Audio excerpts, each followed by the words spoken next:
ഈ ലോകം ശൂന്യമാണ്. ശൂന്യമെന്നാൽ ഒന്നുമില്ലായ്മ. ഒന്നുമില്ലായ്മയിൽ നിന്നും എല്ലാം ഞാൻ ഉണ്ടാക്കിയെന്ന അധികാരം സ്ഥാപിക്കുന്ന മനുഷ്യർ അവസാനം ഒന്നുമില്ലായ്മയിലേക്ക് അലിഞ്ഞു ചേരും. നമ്മൾ ഈ കാണുന്ന പ്രകൃതിയും മനുഷ്യനും ഒന്നാണെന്നുള്ളത് എത്ര പേർക്ക് അറിയാം? പ്രകൃതിയിൽ എന്തൊക്കെയോ മാറ്റങ്ങൾ ഉണ്ടാകുന്നു. നമ്മുടെ ശരീരത്തിലും ഉണ്ടാകുന്നു. ഓരോ ക്ഷേത്രങ്ങളും നിർമ്മിച്ചിട്ടുള്ളത് ഓരോ മനുഷ്യൻ്റെയും ശരീര അനുസരിച്ചാണ്. മനുഷ്യൻ്റെയും പ്രകൃതിയുടെയും സ്വഭാവം കണക്കായിട്ടാണ് ക്ഷേത്രങ്ങൾ, വിഗ്രഹങ്ങൾ നിർമ്മിച്ചിട്ടുള്ളത്. നമ്മുടെ ശരീരത്തിൽ ഉണ്ടാകുന്ന ഓരോ സ്വഭാവത്തെയും ക്ഷേത്രത്തിൽ ഇരിക്കുന്ന വിഗ്രഹങ്ങൾ പ്രതിഫലിക്കുന്നു. നമ്മുടെ ഓരോ ആവശ്യത്തിനും പ്രകൃതി തന്നെയാണ് വഴികാട്ടി. പ്രകൃതിയെ മറന്നുകൊണ്ട് പലതും ചെയ്യാമെന്ന് മനസ്സിൽ വിചാരിക്കുന്നു. എന്നാൽ ഒന്നും നടക്കാറില്ല. കാരണം പ്രകൃതി തന്നെയാണ് ഈശ്വരൻ. സാധാരണ ഒരു മനുഷ്യന് ഈശ്വരനെ കാണാൻ പറ്റില്ല.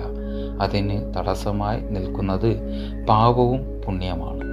ഈ പ്രകൃതിയിൽ മരങ്ങളും പക്ഷികളും ഇഴജന്തുക്കളും കല്ലുകളും കുന്നുകളും കാറ്റായും വെള്ളമായും സൂര്യനായും ചന്ദ്രനായും ഈശ്വരൻ തന്നെയാണ്.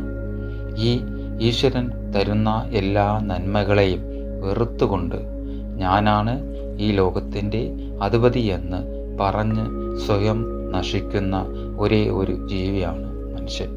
പ്രകൃതി മനുഷ്യനെ സംരക്ഷിച്ചാലും ഇതൊന്നും വകവയ്ക്കാതെ കൃത്രിമമായ രീതിയിൽ മനുഷ്യൻ ജീവിക്കുന്നു. ആ ജീവിതത്തിൽ കൂടി പല അപകടങ്ങളും അസുഖങ്ങളും മാറാരോഗങ്ങളും മനുഷ്യനെ പിടികൂടുന്നു. നമ്മൾ കഴിഞ്ഞ് മറ്റൊരു ശക്തി നമ്മുടെ ഉള്ളിൽ പുറത്തും ഉണ്ടെന്ന് ചിന്തിക്കുക. അപൂർവവും മനുഷ്യർക്ക് മാത്രമേ ജ്ഞാനികളും സന്യാസികളും മഹർഷികളും ആകുവാൻ പറ്റുകയുള്ളൂ. ഒരു മനുഷ്യന് ഈശ്വര ദർശനം വേണമെന്നുണ്ടെങ്കിൽ നമ്മുടെ ഉള്ളിലിരിക്കുന്ന ജീവാത്മനാണ് അറിയേണ്ടത്. ശ്വസിക്കുന്നു, കാണുന്നു, കേൾക്കുന്നു, സംസാരിക്കുന്നു, ചലിക്കുന്നു. ഇതിൻ്റെ എല്ലാം കാരണം നമ്മുടെ ഉള്ളിലിരിക്കുന്ന ജീവാത്മാവാണ്. മനുഷ്യ ശരീരത്തിന് ഇരിക്കുന്ന ജീവനെ ആത്മാവ് എന്നും ഈശ്വരനെ പരമാത്മാവ് എന്നും വിളിക്കുന്നു. ഈ ആത്മാവ് പ്രകൃതിയാണ്. ഇതിൽ അലിഞ്ഞു ചേരുവാൻ മനുഷ്യൻ ജീവിക്കുന്നത്. ഈശ്വരനിൽ അലിഞ്ഞു ചേരുമ്പോൾ ഞാൻ ആരാണെന്നും നമ്മൾ സ്നേഹിക്കുക. നമ്മൾ ചെയ്യുന്ന ഓരോ കാര്യങ്ങളും പൂർണ്ണമാകുന്നത് നമ്മുടെ ഓരോ പ്രവർത്തനങ്ങളുടെയും സന്തോഷമാണ് ഉണ്ടാക്കുന്ന രീതിയിലായിരിക്കണം. മറ്റുള്ളവരെ നോക്കി ഒരിക്കലും ഒരു കാര്യവും ചെയ്യരുത്.